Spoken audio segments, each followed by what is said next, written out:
Today's the day.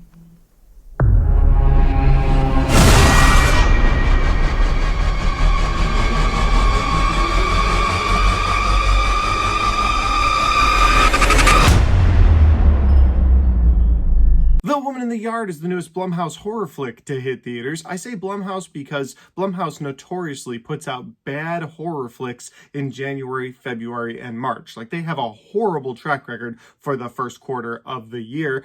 And then we get this movie, and I didn't realize that it was a Blumhouse film until I was actually sitting in my seat. I don't know if I just missed it in the marketing for this movie or if they hid it from the marketing of this movie, but either way, I was sitting down in my seat and the Blumhouse logo comes up and I was like, oh no, I hope they're just like a very side partner and this isn't a normal Blumhouse early release movie, because that's not a good thing.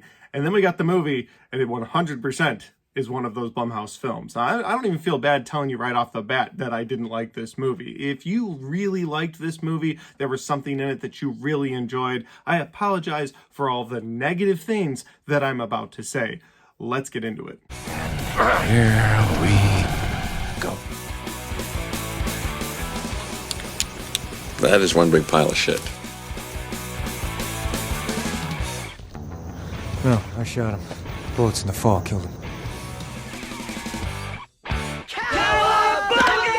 So The Woman in the Yard is directed by Joame Colette Serra, and it stars Danielle Deadwyler as the mother of a family that lives in this farmhouse, sort of a remote location. You open the film with her watching old videos of her and her husband talking about this dream house they want to build on this farm. They want to have chickens. They want to have these beautiful flowers outside. And then you find out pretty quickly that the mom is all busted up from a nasty accident, maybe a broken leg that she's healing from. It's been a bit of time since that accident. You can still see that she's reeling from it. And one of the reasons she's reeling from it is because the father of this family died in that car accident. So now it's just her and her teenage son and her young daughter all living in this house, which is a prime opportunity for a nasty entity to try and take over their house. Thus, The Woman in the Yard, because one morning they're all eating breakfast and they notice that, hey, there is somebody in the yard. And not just like in the yard looking in windows. No, this is somebody sitting in a chair in the yard. And I'm starting to laugh now because it is kind of a dumb premise, but it is a woman draped completely in black shrouds sitting in an old chair sitting in the yard. And at that point, they want to figure out what's going on. They're not terrified yet. It's just kind of a creepy person standing outside. So they try to figure out who it is. They're not getting much back and forth from the woman. She's got blood on her hands. So they're like, you know what, let's go back in the house. Maybe we'll call the cops. But as it turns out, the power is out and all the phones in the house died overnight, or they're broken. There's like little roadblocks in this movie that we're going to talk about in a little bit. They're just kind of annoying, but because of those circumstances, now they are in this house and they can't call for help. For whatever reason, the car outside is no longer working, so they can't even leave. And so this woman that's sitting in a chair, she's getting closer and closer, because every time they look away and they look back, well, now she's closer to the house. And that is the setup for The Woman in the Yard. That's the best synopsis that I can give you. I'm not going to give you much more than that because I truly don't want to spoil things on this channel. And I also, you know, how much more can I give you? Eventually she gets in the house. They have a showdown. Like, that's the movie. So with all that out of the way, if that sounds like a fun horror flick, you can go check this movie out. It is playing in theaters now.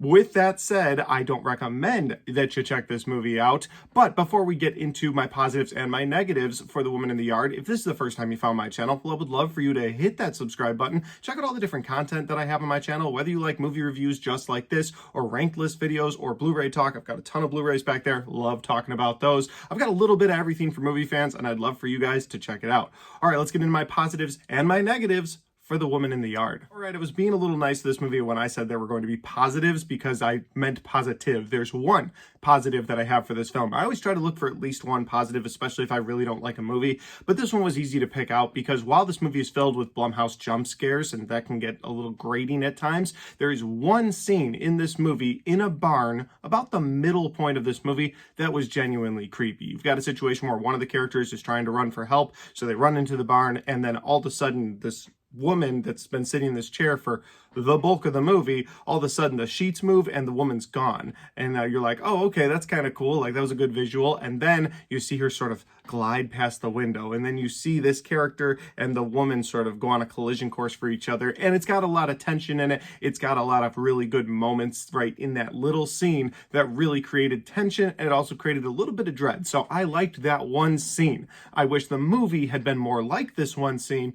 Unfortunately, it's not. And so we got to get into my negatives. My first negative for this movie is going to be the low-hanging fruit, and that would be the pace of this film. Now, yes, the movie is called The Woman in the Yard. It's not called The Woman Terrorizes a Family in a House.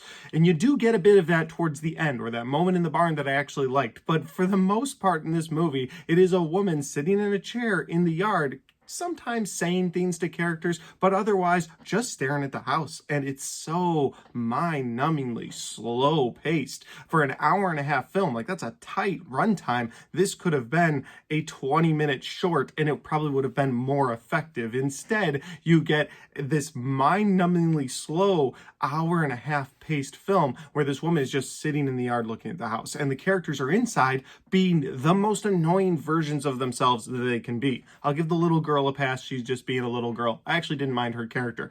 But the teenage son is just an asshole to the mom for really no reason other than he doesn't like her. And then she is an absolute wreck throughout this film, probably because of the accident, the events, losing her husband, all those things. But she's a wreck throughout this film, so she's not being a very good mom to those kids. And so you just have this internal struggle with this family that's supposed to be shrouded by this horror film, and it's just not, because the presence, the entity, is just sitting in the damn yard for the whole movie, and you're just like, do something, come on. My next negative is that while the pace of this movie was really slow and irritating, it also did not help the fact that this movie really holds its cards close and does not give you any sort of explanation for what this woman in the yard, this entity, really is until the last couple of minutes of the film. Like, it takes over an hour and 20 minutes just to get to the point, what's going on in this film, of the hour-and-a-half runtime. And so that kind of leads into that bad pace that I was already talking about, but just how they took their time to go into any sort of explanation eventually started to wear on you. Listen, I don't need everything thrown at me right at once. I don't need everything given to me in the first act or even second act. You want to save some things for the third act reveal? Fine. But they held so much that you're watching this movie, it's already got a bad pace to it, and so you're watching this movie with no explanation, and after a while, you, the viewer, just start to get irritated with the fact that you have no clue why this thing is there. You have no clue why the family doesn't just make a break for it. Like, you know what? Okay, fine. You know what? Can't use the car. We can't do this. Let's just go. Let's just walk away. Why don't we just do that? Like, for whatever reason, this movie does not give you any explanations, and that just makes it so hard to enjoy this film because of the already bad pace and now the no explanation for anything going on. That'll lead to my next negative, and my next negative is that the characters in this movie make some of the dumbest choices I've seen a character make in a long time. For instance, I'll give you one right here. That is, they're in this house, and all of a sudden, this woman in the yard has shadow powers out of absolutely nowhere. That's never explained. So this woman in the yard has shadow powers where if the sunlight or light in general is somewhere on you, she can use her hands from her chair in the yard to sort of mess things up in the house, smack you around. Like, that actually would have been cool had they explained it. I might have even put it in my positives because just those creepy hands sort of coming into the house from the shadows of the lawn, that might have worked for me. But again, no explanation, so it didn't work for me. So you got these shadows smacking people around. They run upstairs. They're like, we got to get to an all dark spot. So they go upstairs, and of course there's windows in the upstairs attic, but they quickly cover those up, and you're like, okay, now this thing can't get to them, right? And they're like, right, just stay out of the light. What do? They immediately turn on a fucking flashlight. What? Like, what are you doing? They immediately turn on a flashlight. So now there's hand powers of this shadow thing to smack people around. Oh, and then by the way, she's just in the room. Like, what?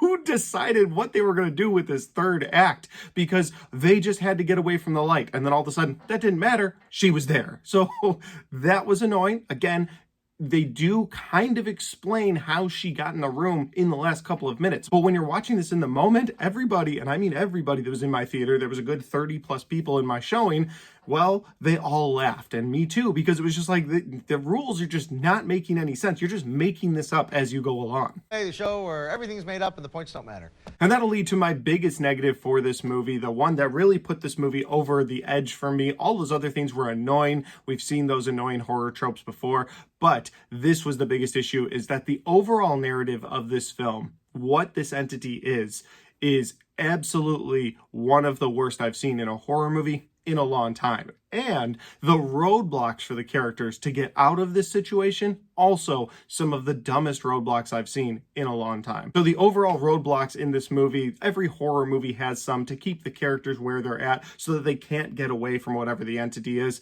The roadblocks in this movie start because the power went out randomly. Okay, the power's out. There's nothing we can do. All right. What are we going to do? We're going to call for help, right? So we go to get the cell phones. Oh, as it turns out, off screen, off movie, completely, for whatever reason, unknown, and just so that they don't have more cell phones in the house, the son broke his cell phone. They don't ever really explain why. They just go, oh yeah, well maybe we use your cell phone, but it's broken. And then the mom, again, the movie opens with her watching videos of her dead husband. She watched those videos till her phone died, didn't realize the electricity was off, so there's no power, which means there's no electricity to charge phones, so now there's no phones to call for help. Okay, that's the first dumb roadblock.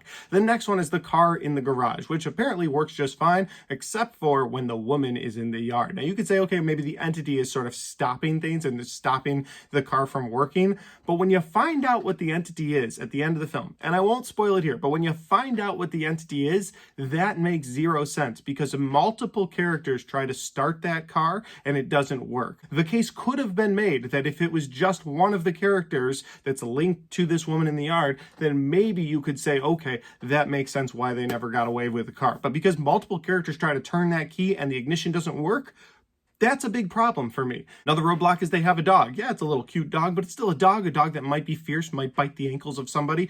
At one point, the movie just says something horrible happens to the dog. They never show it, but they say something horrible happens to the dog. Then at the end of the movie, guess what? Dog's fine. It's like, well, where did the dog go? The weird woman in the yard power thing only works when you explain it better than you did. And that leads to the overall narrative of this film. The explanation of this movie makes absolutely no sense when you pair it with the different roadblocks in this movie, when you pair it with the different things that happened in this movie. When you pair all of that together, it makes absolutely no sense. So you've got this woman in the yard who's linked somehow to one of the characters. And again, I won't spoil it here, but because they're linked, it's able to do the things that it does. And at the end of the movie, it just sort of ends. And you're like, what? Why? Why did it sort of end? Like, the case could be made. One of the characters kind of came to peace with stuff, but that it's just so much of you having to infer. And I think that if somebody tells you, oh, it was a really good movie, either they're easily impressed by jump scares that Blumhouse puts out, or they're inferring things that happen. They're saying things that happen. They're like, okay, well, this is this because of this. No, that's you deciding that this happened because of this. And I disagree entirely with that. To me, the movie needed to be clearer. This is a horror movie where you've got something with supernatural ability, something with supernatural powers. You need to explain why that thing exists better. And you can't just say, oh, well, it's because of this. Because the thing that they give you doesn't make sense when you look at the roadblocks in this film. Like, it does not make sense. And because of all of that, overall, I will say that The Woman in the Yard is one of the worst movies I've seen this year, one of the worst Blumhouse movies to come out, and that's saying a lot, because last year, 3 Blumhouse movies were in my bottom 10 films of the year. I would watch all of those before watching this again. Even Imaginary, which was one of the worst movies of the entire year last year, maybe even the worst horror movie, but this movie was worse. This movie was worse because of the themes in the movie. This movie was worse because of the terrible roadblocks they give the characters. And just because of all those reasons, I don't recommend you check this movie out. I would not recommend it to horror fans. I wouldn't recommend it to casual fans. Even if you like jump scares, go find any other Blumhouse movie. It'll have better jump scares. It'll have better horror. It'll have a better narrative. It'll have a better ending. I'm telling you, this might be the worst Blumhouse movie I've ever seen. Woman in the Yard is just absolutely not made for me, or really just people who enjoy competent films. But those are just my opinions because that's my review for The Woman in the Yard. Guys, have you had a chance to check out The Woman in the Yard yet? If you have, let me know in the comment section down below. Let me know if you liked it, you didn't like it, maybe we agree or disagree. Maybe there's some things you really enjoyed about this. Maybe you found some enjoyment out of other things in this movie, or maybe like me, you watched it and you were just like, what the hell was that? Because there were so many things just either left unanswered, or when they answered it, it didn't make any sense. What the hell are you talking about? And finally, guys, if you like this video, don't forget to hit the like button because it helps the video, it helps the channel, and it helps me right here. Thanks for watching. I'll see you next time.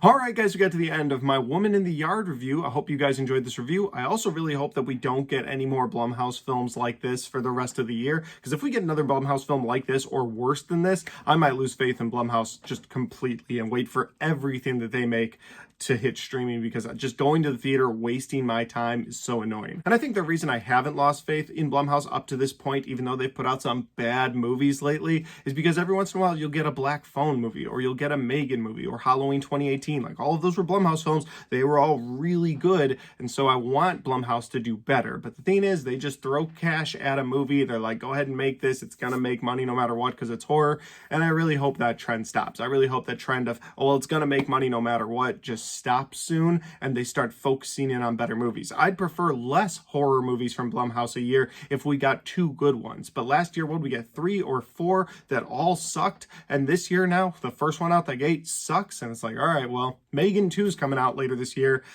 Hopefully they do better with that. And also Five Nights at Freddy's 2 is coming out later this year, and I'm hoping they do better with that. So there's some things that I hope they do better with this year, but The Woman in the Yard just wasn't it for me. And of course, I'll be trying to cover all of those reviews. But in the meantime, before we get to those reviews, if you want to check out any of the other content on my channel, well, I've got all of my horror movie reviews right there, and I've got all of my 2025 movie reviews right there.